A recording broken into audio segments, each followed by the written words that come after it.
أعوذ بالله السميع العليم من الشيطان الرجيم ليس عليك هداهم ولكن الله يهدي من يشاء وما تنفقوا من خير فلأنفسكم وما تنفقون إلا ابتغاء وجه الله وما تنفقوا من خير يوفى إليكم وأنتم لا تظلمون.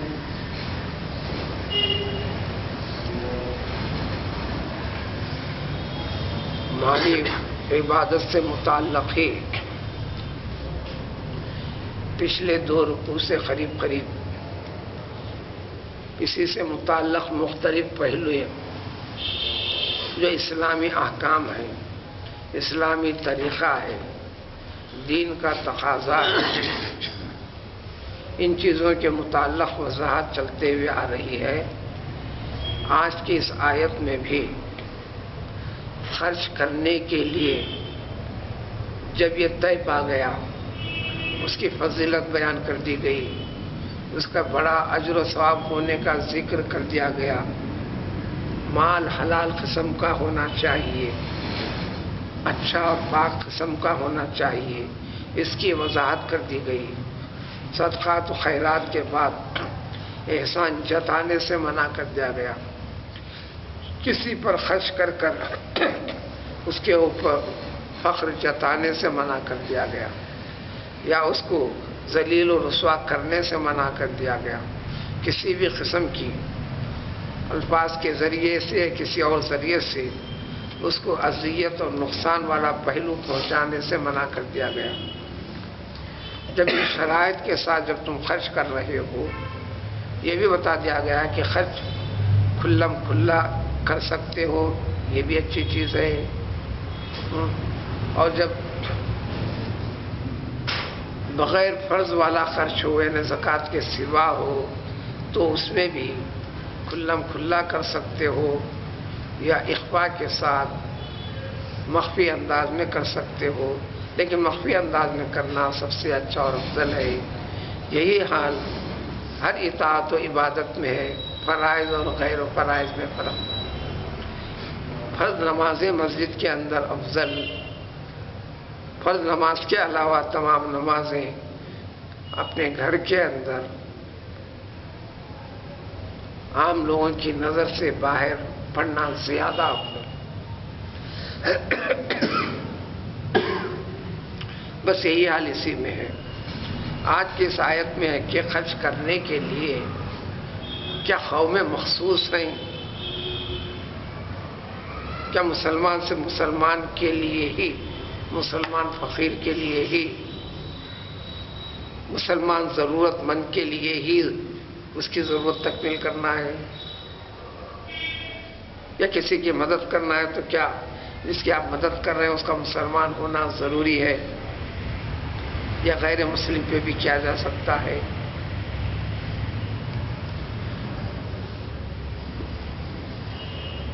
یا اسی طریقے سے کوئی شخص اسلام قبول کر لیا، اس کے ماں باپ، اس کے عزیز و اقارب، دوست و احباب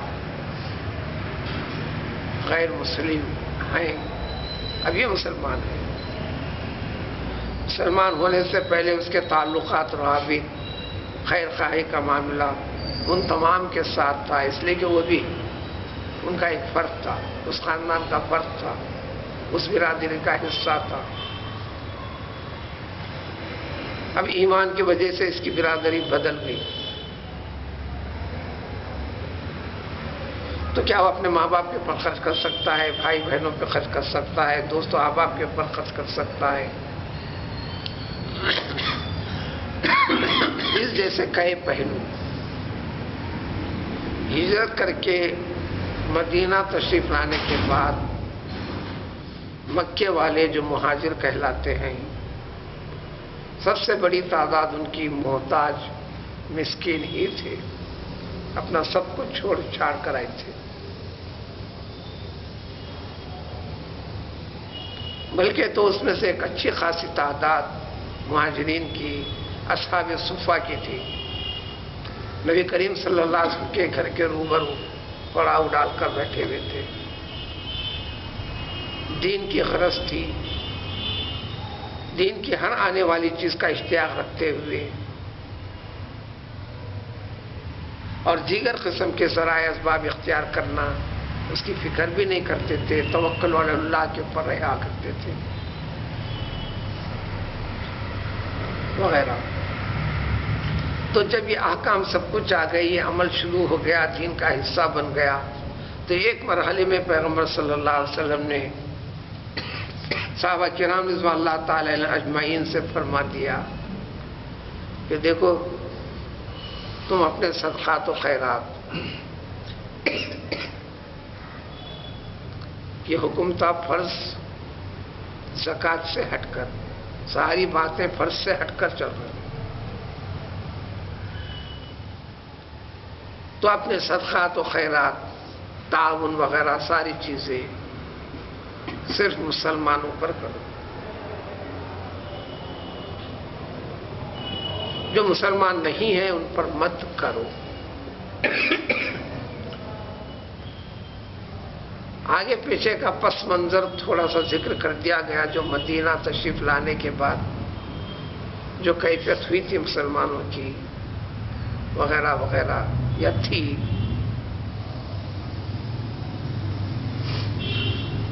تو جی جو مومن ہیں،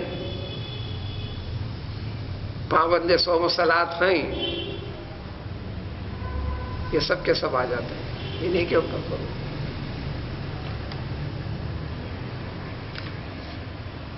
جو نہیں ہیں ان پر مت خرچ کرو. اس کے بعد اللہ رب العزت کا ارشاد ہوا، آج کی آیت میں وہی ہے، لیس علیک ھداھم، اے محمد صلی اللہ علیہ وسلم یہ آپ کے ذمے ہے ہی نہیں ان تمام انسانوں کو ہدایت دے دینا. یہاں ہدایت بمانا ہے ان کے دلوں کے اندر ایمان داخل کر دینا، سارے کے سارے انسان مسلمان بن جائیں، ان کے دلوں میں اسلام آ جائے، اسلام قبول کر لیں.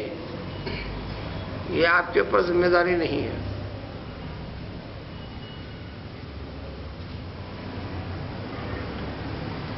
جب وہ مسلمان ہو جائیں تو پھر آپ ان پہ خرچ کریں گے، ان کو صدقات و خیرات دیں گے، ان کی حاجت روائی کریں گے، ان میں پائے جانے والے بھوکوں کی بھوک مٹائیں گے، پیاسوں کی پیاس مٹائیں گے. یہ آپ کے ذمہ نہیں ہے. یہاں ہدایت سے مطلب وہی مطلب ہے. اس لیے کہ یہ معاملہ مشیت الہی کا ہے. یہ معاملہ ولکن اللہ یہدی من یشاء، اللہ تعالیٰ ہی کی وہ ذات ہے جس کو چاہتے ہیں. یہ پہلو قرآن میں جگہ جگہ سب کو کا ذکر ہے، جس کو وہ چاہتے ہیں یہ ہدایت دیتے ہیں، توفیق دیتے ہیں، یعنی اس کے دل کے اندر ایمان داخل کرتے ہیں، ایمان کی محبت پیدا ہوتی ہے، ایمان کی حقیقت اس کے دل کے اندر اترتی ہے. سننا الگ چیز ہے، دل قبول کرنا ایک چیز ہے. یہ دو باتیں الگ الگ ہیں.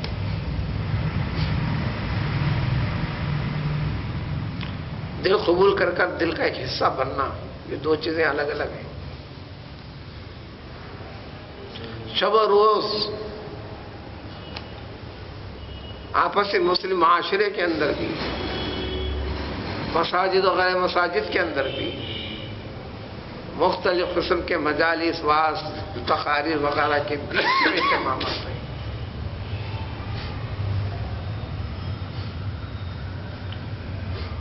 بیسوں انگنت چیزیں نو کے زبان پر بھی ہیں، کان سنتے بھی ہیں، وقفیت بھی ہے.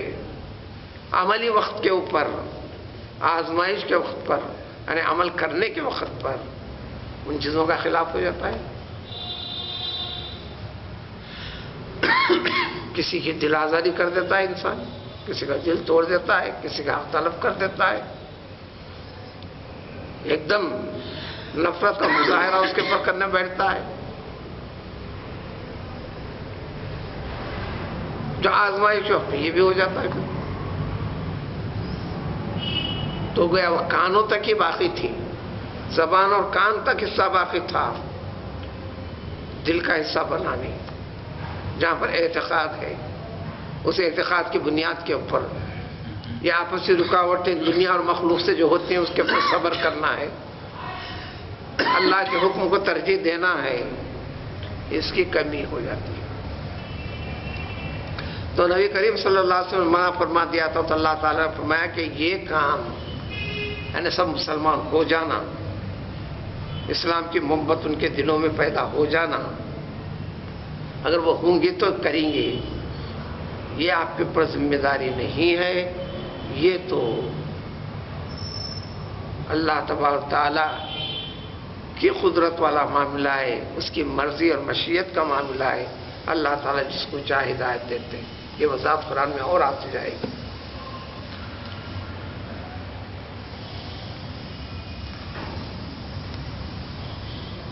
انک لا تہدی من احببت ولکن اللہ یہدی من یشاء. سورہ قصص سے اور وضاحت آئے گی. تب یہاں پر ایک بات اور سمجھتے ہوئے آگے بڑھتے ہیں. اسماء حسنہ کی فہرست میں پڑھو ہادی اللہ تعالیٰ کا نام، وہ تو وضاحت آ گئی. اسماء حسنہ ہی کی وضاحت اور تفصیل سارا کا سارا کلام پاک ہے. اس کو سمجھ کر اپنے رب کو، اپنے تعلق کو اپنے رب کے ساتھ کرو.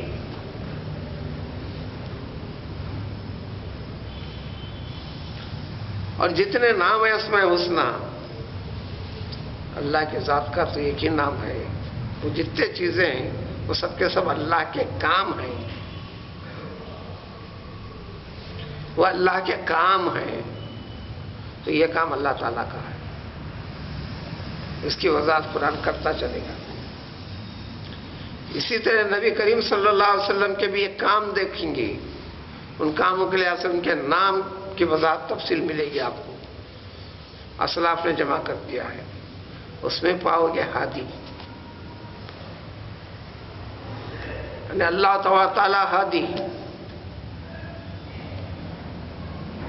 یہاں جو ہادی ہے لیس علیک ولکن اللہ یہدی من یشاء،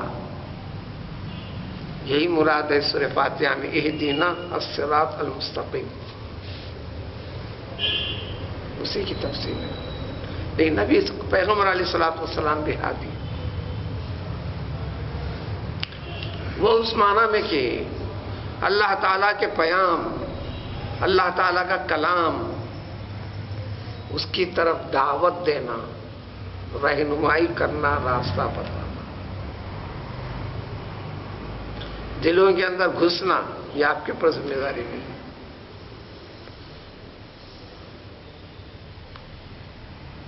انسانوں تک اس کو بتا دینا، پہنچا دینا، آپ اس کے پابند ہیں. یا ایھا رسول بلغ ما انزل الیک من ربک، آپ بتانا. فإن لم تفعل فما بلغت رسالتہ، اگر آپ نے ایسا نہیں کیا تو آپ اپنی ذمہ داری پوری کی ہے اس نے. تو جہاں جہاں نبی پیغمبر علیہ الصلوۃ والسلام کا ہادی کا ذکر ہے، بواسطے کلام رب، بواسطے تعلیمات خدا بندی قوم تک پہنچانا، اس کی طرف دعوت دینا، اس معنی میں ہادی. کسی کو آپ راستے کی رہنمائی کرتے ہیں، آپ ایسا جائیے پھر ایسا مڑیے، آپ بھی ہادی. عربی کے اندر ہادی کا مطلب یہ ہے کسی کو وہاں تک لے جا کر پہنچا دیتے ہیں، یہ بھی آپ کی ہادی ہے.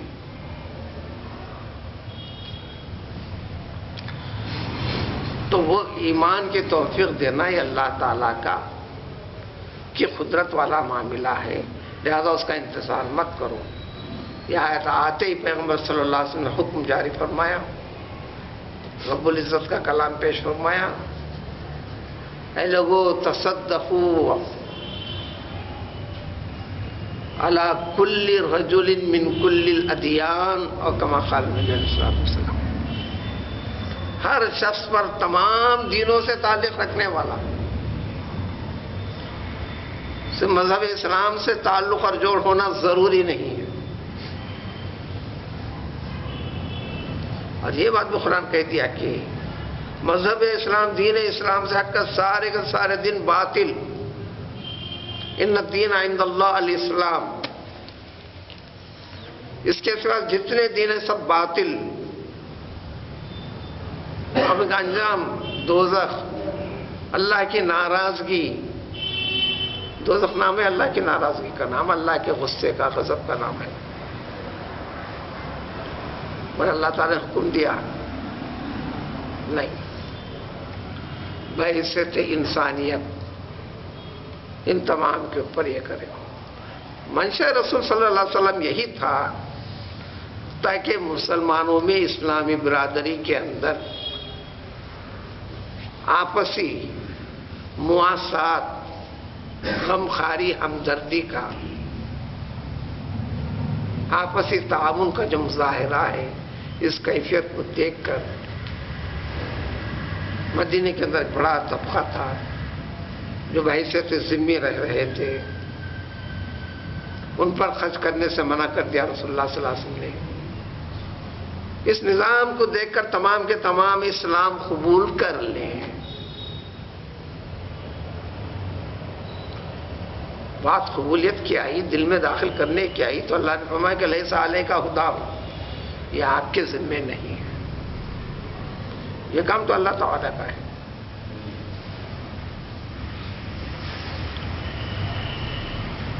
سورہ یونس میں اس کی وضاحت مزید آئے گی. وَلَوْ شَاءَ رَبُّكَ لَآمَنَ مَنْ فِي الْأَرْضِ كُلُّهُمْ جَمِيعًا. اگر اللہ تعالیٰ، لو کا استعمال عربی میں ہوتا ہے، ایسا نہیں ہونے والی چیز، اور اردو میں ترجمہ عربی الفاظ کے پورے کرے، الفاظ کا جھونکا تو صحیح ترجمہ بٹھانا بڑا مشکل ہوتا ہے.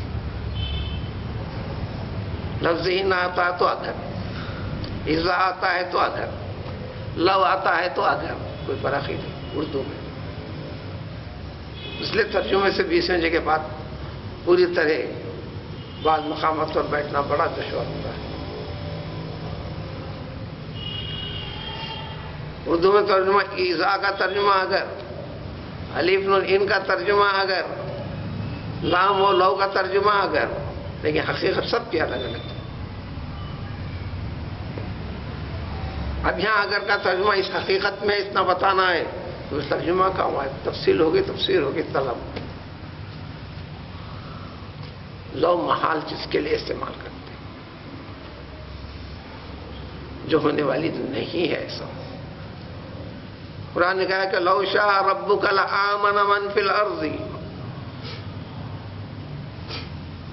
اگر اللہ تعالی کا منشا ہوتا، مرضی ہوتی، تو اس کائنات میں پوری کی پوری دنیا میں رہنے والا کلہم، ہر فرد بلا کسی استثناء کے ضرور مسلمان ہو جاتا، مومن ہو جاتا، اس کے دل میں ایمان آ جاتا.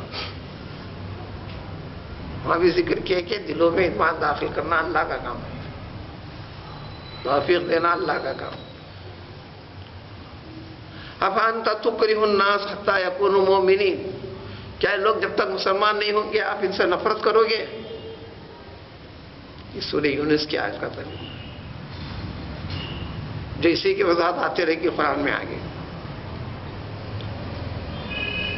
کیا جب تمہارے چاہنے والے نہیں ہیں، تمہارے حسب منشا لوگ نہیں ہیں، تو کیا تم ان سے نفرت کرتے رہو گے؟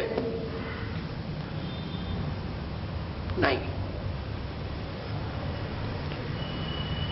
تو انسان نے نفسانی فطرت کو بھی رکھا، یہ اپنی فطرت کو، اپنے نفسانیت کو بھی اللہ تعالیٰ کے حکم کے تابع کر دے مسلمان.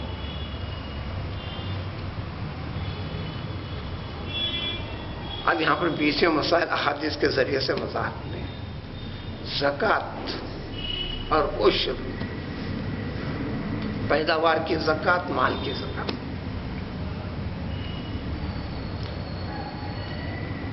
اس کو کتابی زبان میں کہ زکوٰۃ اور عشر. حقیقت مال کی زکوٰۃ، پیداوار کی زکوٰۃ. مال کی زکوٰۃ سال کو سال ہوتی ہے، پیداوار کی زکوٰۃ ہر فصل پر، چاہے فصل آپ 1 مہینے میں لو، 3 مہینے میں لو، 6 مہینے میں لو، 2 سال میں ایک لو. جب 2 سال میں ایک فصل ہے تو 2 سال میں ایک مرتبہ اس کی زکوٰۃ ہوگی. اس کا نام زکوٰۃ نہیں، اس کا نام عشر ہے. سال میں 2 مرتبہ فصل آتی ہے تو اس کی زکوٰۃ ہوگی 2 مرتبہ عشر نکالنا. یہ فرض ہے. اس کی ادائیگی صرف اور صرف مسلمانوں پر. جب دیں گے مصرف مسلمان ہی ہونا چاہیے. مسلمان ہونا چاہیے. قرآن کی دیگر آیات وضاحت کے ساتھ قرآن احکام کو قلم کرنے والے اہل علم نے اس کے درمیان میں ایک جزئی مسئلہ نکالتے بتلایا ہے. لیکن ایسے مسلمان جو نمازوں کے پابند نہیں، رمضان کے روزوں کا اہتمام نہیں کرتے، وہ غریب اور فقیر ہیں تو ان کو زکوٰۃ نہیں دینا چاہیے. تنبیہ کے طور پر ماں باقی عام قسم کے گناہ جو بھی ہوتے ہوں، کرتے ہوں، مبتلا ہوں، اب مجھے وضاحت کرنے کی ضرورت نہیں.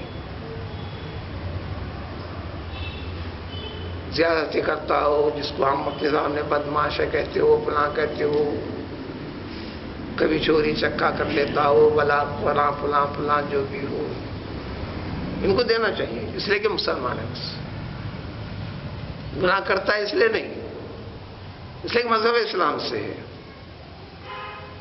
لیکن یہ غلطی مسلمان ہوتے ہوئے نمازوں کی پرواہ نہیں کرنا اور رمضان کے روزوں کی پرواہ نہیں کرنا.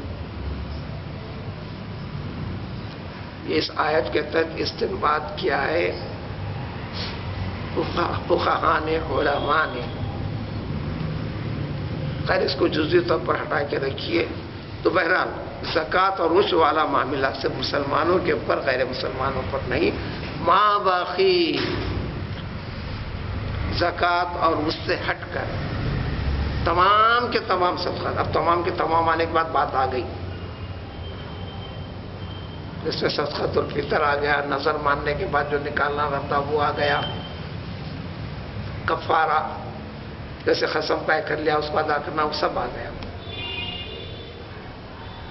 وضاحت قرآن آگے کرتے چلے گا. یہ تو سورہ بقرہ ہے، اجمالی طور پر پورے مسائل ہیں. قرآن نے کہہ دیا انما ینہاکم اللہ عن الذین قاتلوکم فی الدین. وہاں پہ خرچ والے معاملے کی وضاحت ہے. سورہ ممتحنہ میں تفصیل ہے اس کی. جو لوگ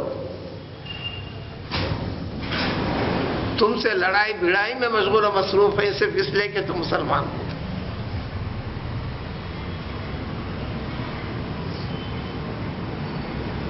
ان کے اوپر دینا خرچ کرنا منع ہے. لا ینہاکم اللہ عن الذین لم یقاتلوکم فی الدین. مسلمان نہیں ہیں لیکن ویسے تھے مسلمان ہونے کے تم سے لڑتے نہیں، بھڑتے نہیں، نفرت نہیں کرتے. ان کے اوپر یہ سب کچھ احسانات کرنے، صدقات و خیرات دینے کرنے سے تمہارا منع نہیں کرتا، اجازت دیتا ہے، حکم دیتا ہے.